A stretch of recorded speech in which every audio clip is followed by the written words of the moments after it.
Some people walk into a room and feel instantly magnetic, but it's not always money, success, talent, or connections that create that presence. It's something far less obvious called cultural capital. And once you understand it, you'll start to see it everywhere. So grab your cup of tea and let's talk about the hidden advantage shaping modern success.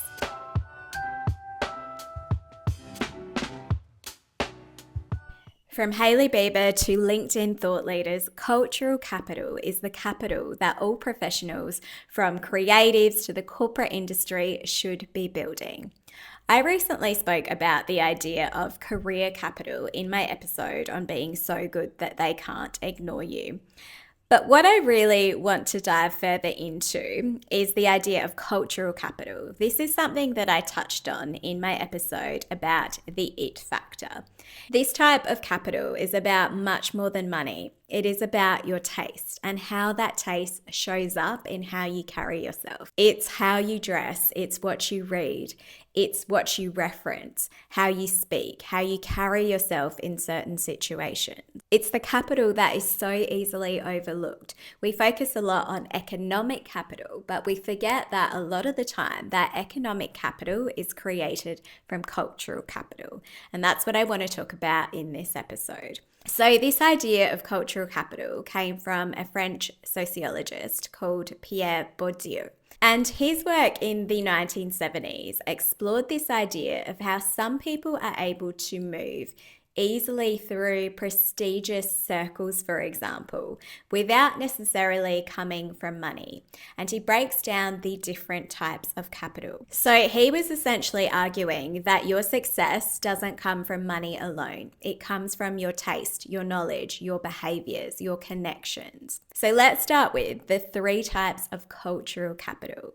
So first we have the embodied cultural capital. So this is the capital that lives inside you. So this includes how you speak, your vocabulary, your confidence, your humor, your taste, your aesthetic judgment, your body language, emotional intelligence, it's understanding unwritten rules, and your storytelling abilities. They're just some examples of your embodied cultural capital. This is essentially how you carry yourself, your presence. So for example, if you apply this to an everyday scenario, this could be the person who knows exactly how to behave at a networking event.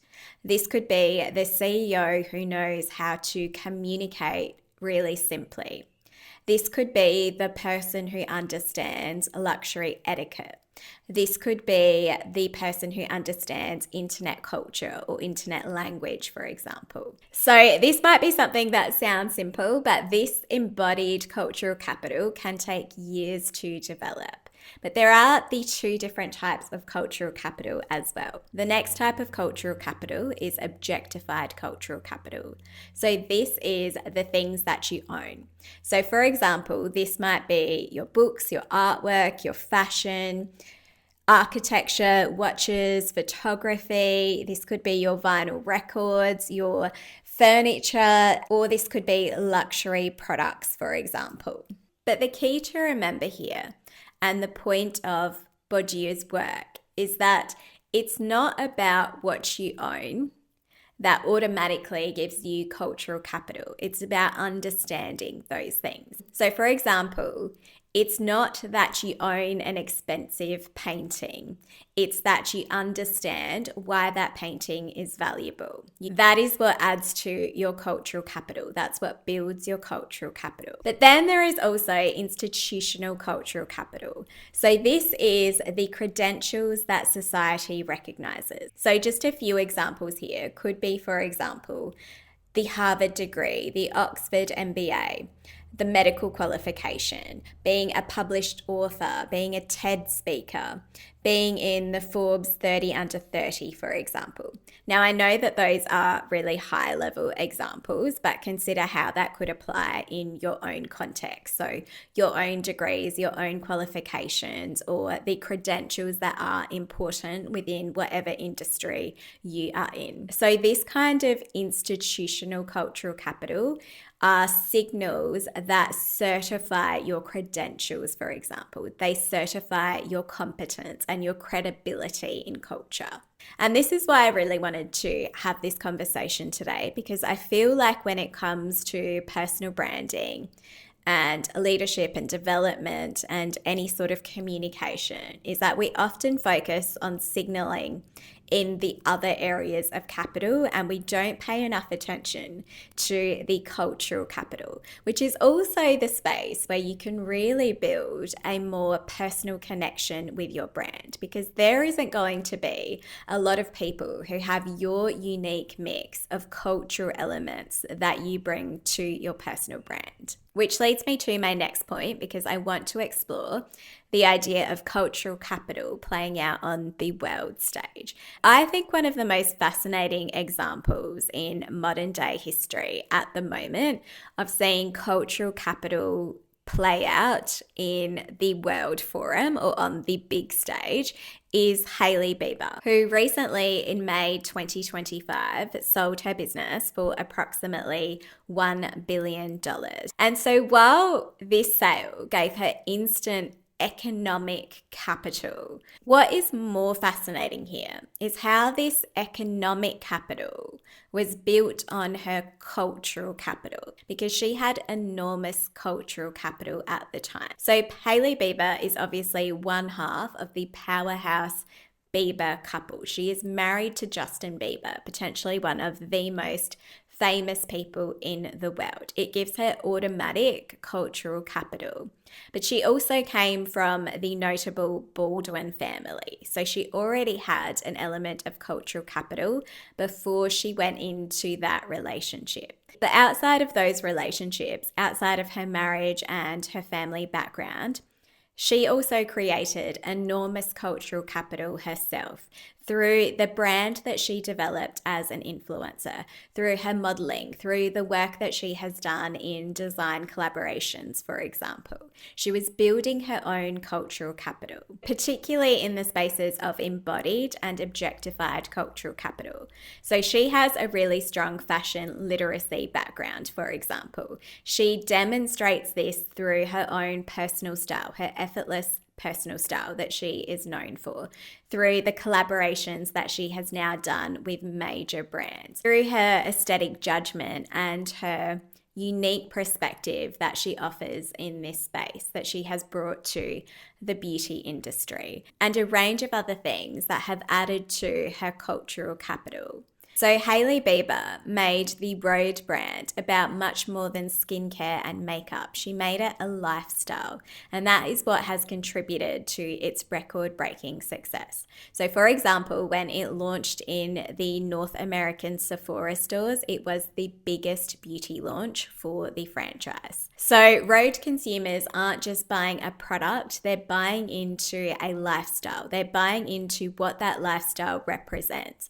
They're buying into the it girl and the clean girl cultural capital that Hailey Bieber had already established. So let's talk about cultural capital for everyday careers and how you can apply this thinking in your own field, whether you are in the creative space or the corporate space. So, for example, if you think about cultural capital in social media, this might be, for example, to know or lead trends early. This could be your ability to make niche references. This could be understanding aesthetics. So the people with strong cultural capital, they embody cultural relevance and leadership. So they're not merely following trends, they naturally set them and lead them. They, for example, have great taste. They have thoughtful opinions. They have interesting references and original ideas. They have high quality design and confidence in their presence. So let's apply this to personal branding as well, because a lot of people can think that personal branding is about your logos, your color palette, your headshots, your unique value proposition, and they forget about the power of these nuanced elements like your cultural capital. So ordinary cultural capital when it comes to personal branding, for example, could be really generic posts. It could be relying on buzzwords or copying others' opinions. But more sophisticated, high cultural capital could be, for example, nuanced insights. It could be well-chosen examples. It could be clear communication. It could be references beyond your niche, or understanding various disciplines like business, psychology, technology, and culture. So the difference here isn't intelligence, it's the breadth of your knowledge that you have accumulated. So it's one thing to understand the importance of cultural capital. It's another to actually start to create it. So let's talk about how you can build your cultural capital, because cultural capital isn't something that you just create overnight or communicate in a particular way. You have to cultivate it. So let's talk about some of the everyday habits that could help you to do this. So for example, you might read more broadly. You might read across classic literature, history, psychology, economics, design, philosophy, just as some examples.